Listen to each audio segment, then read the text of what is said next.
तो स्वागत है आपका पाठशाला में। आज हम निकालना चाहते हैं potential energy of system of charges.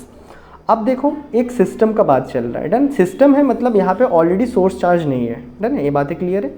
अब मैं यहाँ पे क्या करना चाहता हूँ, इस सिस्टम में यहाँ आसपास कहीं भी सोर्स चार्ज नहीं है। मैंने क्या किया, मैंने एक चार्ज को उठा के यहाँ तक लाया। दैट इज सपोज मैंने कोई भी एक Q1 चार्ज को कहीं से भी उठा के, सर कोई भी Q1 चार्ज है उसको मैं कहीं से भी उठा के यहाँ लाया। सपोज मेरा यहाँ पे Q1 चार्ज लाया, मैंने कहीं से भी उठा के यहाँ तक लेके आया। यहाँ पे और कहीं इलेक्ट्रिक फील्ड नहीं है, तो मुझे इसको यहाँ पे लाने में कितना वर्क करना पड़ा, मुझे इसको यहाँ पे लाने में कितना वर्क करना पड़ा। तो यहाँ पे लिख देंगे let us bring a charge, test charge नहीं इस बार, चार्ज, क्योंकि टेस्ट चार्ज कब, कोई फील्ड में जब टेस्ट करते हैं तब। यहाँ पे कोई फील्ड ही नहीं है तो ज़रूरत ही नहीं है। Let us bring a charge Q1, then work कितना होगा। यहाँ पे आसपास कोई फील्ड ही नहीं है, फील्ड नहीं है तो इलेक्ट्रिक फील्ड ज़ीरो है, तो ज़ीरो है तो वर्क कितना होगा, ज़ीरो होगा। क्यों, पोटेंशियल भी ज़ीरो होगा, ये हमें पता है। Let us bring a charge Q1, then work कितना, ज़ीरो हुआ। If we bring another charge Q2, एक और चार्ज को मैंने Q2 से ला के यहाँ पे लेके रख दिया, डन। अब जब ये दोनों चार्ज आ चुके हैं तो मुझे क्या करना होगा, मुझे कोऑर्डिनेट सिस्टम का ज़रूरत होगा। तो मैं यहाँ के कोऑर्डिनेट सिस्टम बना लेता हूँ। सपोज मैं यहाँ बैठ के ऑब्जर्व कर रहा हूँ, मैंने दोनों चार्ज को लाया, मैं यहाँ बैठ के ऑब्जर्व कर रहा हूँ। एक कुछ डिस्टेंस R1 में पोजीशन वेक्टर R1 है इसका पोजीशन का, इसका कुछ पोजीशन कितना है R2 है, तो इनका बीच का पोजीशन कितना होगा। मैंने देखो पहले किसको Q1 को लाया था, फिर बाद में Q2 को लाया था, तो पोजीशन क्या आएगा Q2 के रेस्पेक्ट में, दैट इज़ Q2 के रेस्पेक्ट में, Q के रेस्पेक्ट में R2 कहाँ पे है, that is R21, position of second charge with respect to first charge. तो R21 है, डिस्टेंस है या फिर वेक्टर है, डन। ये बातें हमें आता है, वेक्टर है तो कोई दिक्कत नहीं है। अब देखो देयरफॉर ये हमने ला दिया। देयरफॉर वर्क, इस केस में वर्क कितना होगा, इस केस में वर्क हो जाएगा आपका 1/4 पाई एप्सिलॉन नॉट वर्क, या फिर आपका इसी को एनर्जी लिख देंगे। एनर्जी एक ही चीज़ें हैं, वर्क एनर्जी थ्योरम से हमने लास्ट टाइम निकाला भी था। U इजिकल टू कितना आया था अपना 1/4 पाई एप्सिलॉन नॉट। पहले ये वाला चार्ज Q1 फील्ड चार्ज था, मतलब सोर्स चार्ज जैसा बिहेव कर रहा था, फिर हमने Q2 को लाया वहाँ पे। इनके बीच का डिस्टेंस कितना है, R21 है। R21 वेक्टर फॉर्म में मुझे क्या चाहिए, खाली मैग्नीट्यूड चाहिए। यहाँ तक बातें क्लियर है, R21 का खाली मैग्नीट्यूड, या फिर आप ऐसे भी इसको लिख दोगे, ऐसे भी अगर आप इसको लिख देते हो, U इजिकल टू मतलब एनर्जी U2 लिख दो। यहाँ पे वर्क ज़ीरो था, मतलब यहाँ पे एनर्जी भी ज़ीरो था। U2 कितना आएगा 1/4 pi epsilon not Q1 Q2 upon R12, ऐसे भी लिख दोगे बिना वेक्टर का, तब भी मैग्नीट्यूड ही बताता है, done. Therefore total energy of the system, पहले यहाँ पे कुछ नहीं था ना, दो चार्जेस को लाया, एक सिस्टम बन चुका है। इस सिस्टम का टोटल एनर्जी कितना आ जाएगा, दोनों एनर्जी का सम, that is U1 plus U2 कर लेंगे, मिल जाएगा हमें। U1 तो ऑलरेडी ज़ीरो आया था, U2 कितना आया था, बस इतना ही आया था, 4 pi epsilon not Q1 Q2 upon R12। यहाँ तक बातें क्लियर है। तो ये हमने टू सिस्टम केस को कंप्लीट कर लिया। यहाँ पे कितने चार्जेस थे, यहाँ पे potential energy in two charge system. क्या पोटेंशियल एनर्जी स्टोर होता है दो चार्ज सिस्टम में। एक और इसका डेरिवेशन कर लेंगे 3 चार्ज सिस्टम के लिए, ठीक है। तो 3 चार्ज के सेम, एक चार्ज को मैंने कहीं से लेके आ गया, सपोज Q1 चार्ज को मैंने कहीं से लेके आ गया, यहाँ पे कोई और इलेक्ट्रिक फील्ड नहीं था, तो वर्क कितना होगा, लिख देंगे if we bring a charge Q1, then work, that is work और एनर्जी एक ही चीज़ है, let it be first energy कितना लगेगा, ज़ीरो लगेगा। अगेन इफ़ वी ब्रिंग, ये सबसे में डेरिवेशन, ठीक है। If we bring second charge, if we bring Q2, then अभी जैसे ही मैंने यहाँ पे Q2 को लाया, तो मुझे अभी बताना होगा ऑब्जर्व पॉइंट्स हैं, तो मैं यहाँ पे खड़ा हूँ, मैं यहाँ से ऑब्जर्वेशन ले रहा हूँ। तो सपोज Q1 अगेन पहले की तरह R1 वेक्टर में था, इसका वेक्टर फॉर्म में खाली R1 लिख दोगे तो मैग्नीट्यूड, या फिर मॉड लगा के लिख दो तब भी चलेगा, दोनों एक ही बात है। ये R2 में है, यहाँ तक बात है क्लियर है। ये पोजीशन वेक्टर कितना है हमारा, पहले 1 था, फिर मैंने 2 को लाया, दैट इज़ सेकेंड वाला का पोजीशन क्या है विथ रिस्पेक्ट टू 1, ए इसका वेक्टर रहेगा। ये बातें हमें आता है, ठीक है। If we bring Q2 then इसका अगेन वर्क आ जाएगा जो कि इसके बराबर होगा, जो एनर्जी स्टोर्ड हुआ है इस बार इस केस में। तो इस बार कुछ एनर्जी स्टोर्ड हुआ है इसको करने में, कितने स्टोर्ड हुआ है ये हमने पहले भी निकाला था, 1/4 पाई एप्सिलॉन नॉट पहला चार्ज जो कि सोर्स चार्ज जैसा बिहेव कर रहा है, Q2 डिवाइडेड बाई आपका इनके बीच का डिस्टेंस R21 खाली। डन है, यहाँ तक बातें क्लियर है। इस बार मैंने मॉड नहीं लगवाया, मैंने डायरेक्ट लिख दिया, ठीक है। अभी कॉम्प्लिकेशन शुरू होता है जब मैं थर्ड चार्ज को लाऊंगा। सपोज मैंने एक और थर्ड चार्ज ला दिया, क्या ला दिया, एक और थर्ड चार्ज जो कि मैंने यहाँ पे ला दिया। लेट अस से इसका पोजीशन वेक्टर और ऑरिजिन से कुछ R3 है। तो जब ये थर्ड चार्ज आएगा, एक कितने चार्ज के इलेक्ट्रिक फील्ड में इन्फ्लुएंस होने वाला है, 2 चार्जेस के। पहले कौन था, अगर थर्ड के केस में देखें तो पहले Q1 तो पहले से ही था, तो थर्ड का और इसका भी कुछ पोटेंशियल की वजह से इसमें भी कुछ एनर्जी स्टोर हुआ, क्योंकि चार्ज यहाँ पे था, इलेक्ट्रिक फील्ड बनाया, पोटेंशियल बना तो उसके अगेंस्ट में तुमने वर्क करके इसको यहाँ पे लाया, तो ऑब्वियसली कुछ एनर्जी स्टोर हुआ है। डन। लेकिन इसका पोजीशन कितना लिखेंगे, इनके बीच का डिस्टेंस कितना लिख देंगे, दैट इज आर।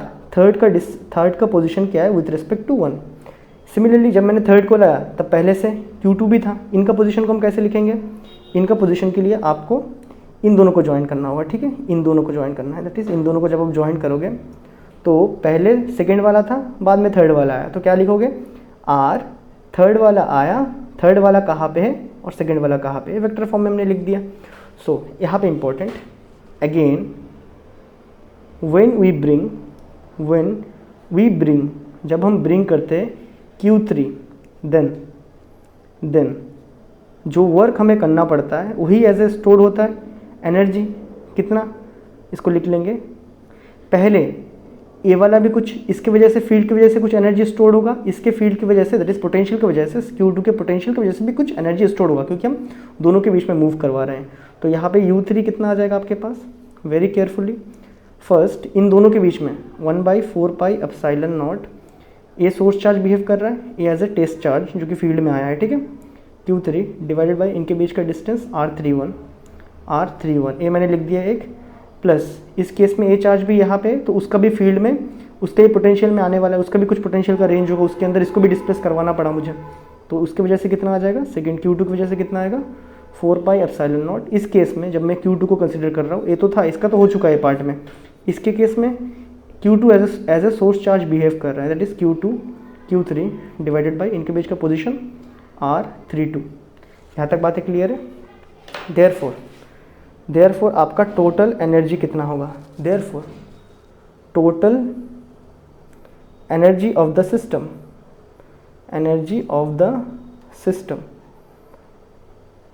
कितना आ जाएगा, पहला जो एनर्जी आया प्लस जो सेकंड एनर्जी जब मैंने सेकंड को मूव कर गया तब कितना आया, प्लस जब मैंने थर्ड चार्ज को लाया तब कितना आया था एनर्जी, ये सबका एनर्जी सम होगा, दैट इज पहले का एनर्जी 0, सेकेंड वाले का energy 1/4 pi epsilon not Q1 Q2 by R21।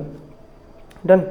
Third का कितना आया था, थर्ड में दो टर्म आए थे, 1/4 pi epsilon not Q1 Q3 by R31 plus 1/4 pi epsilon not Q2 Q3 by R32, ये पूरा लिख दिया।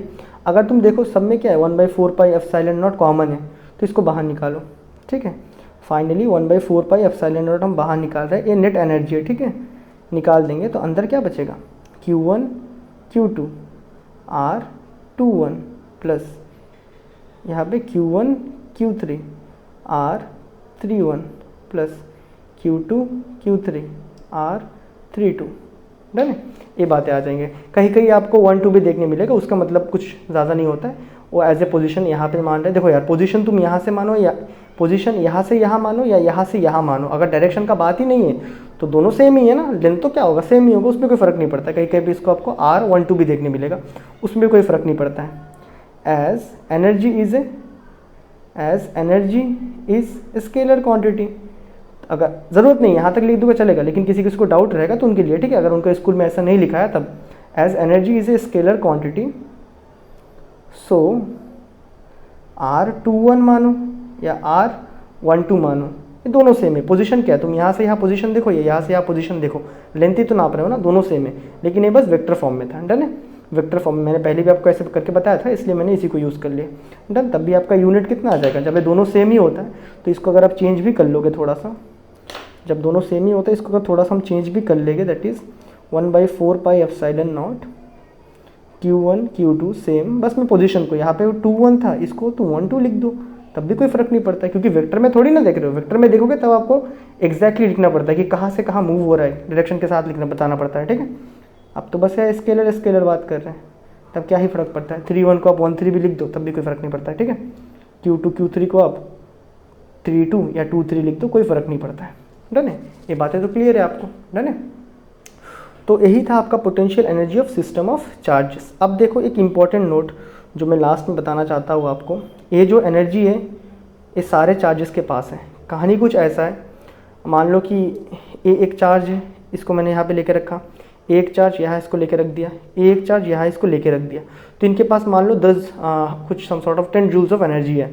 अब ये 10 जूल ऑफ एनर्जी सिस्टम के पास है, चाहे तो अकेला ए चार्ज भी इसको यूज़ कर सकता है, चाहे तो ए भी यूज़ कर सकता है, या ए भी यूज़ कर सकता है, या फिर चाहे तो तीनों भी एक साथ यूज़ कर सकते हैं।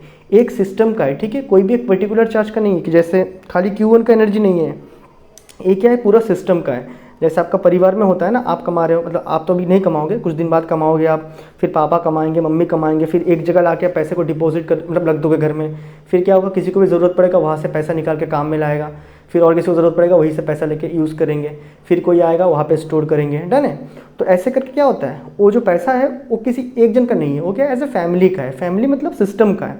डन है, मतलब आपका परिवार वाला सिस्टम का है।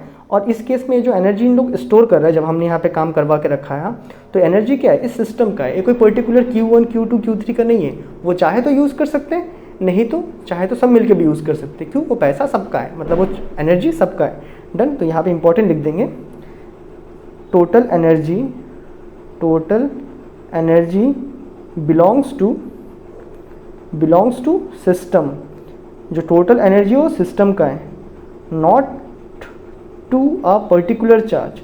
ये जो एनर्जी है ये कोई पर्टिकुलर चार्ज का नहीं है, ठीक है, not to a particular charge, but a charge can use, लेकिन a charge can use the energy, use energy, लेकिन अगर चार्ज को ज़रूरत पड़े तो उस एनर्जी को यूज़ कर सकता है, लेकिन वो उसका नहीं है। डन है, तो ये था आपका potential energy of A system. तो आई होप आपको ये बहुत बढ़िया से समझ आया होगा, सिंगल चार्ज और 3 चार्ज के लिए भी। ये आपका in potential energy in 2 charges, ये आपका पोटेंशियल एनर्जी इन 3 चार्ज सिस्टम। तो आपसे 4 चार्ज का भी पूछ सकते हैं, तो आप यहाँ पे 4 वाला भी कर लेना। तो यहाँ पे जब आप 4 का करोगे तो यहाँ पे और 3 क्वांटिटी आएगा, आप करके देखना, ठीक है। तो मैं मिलता हूँ आपसे नेक्स्ट वीडियो में, तब तक के लिए गुड बाय।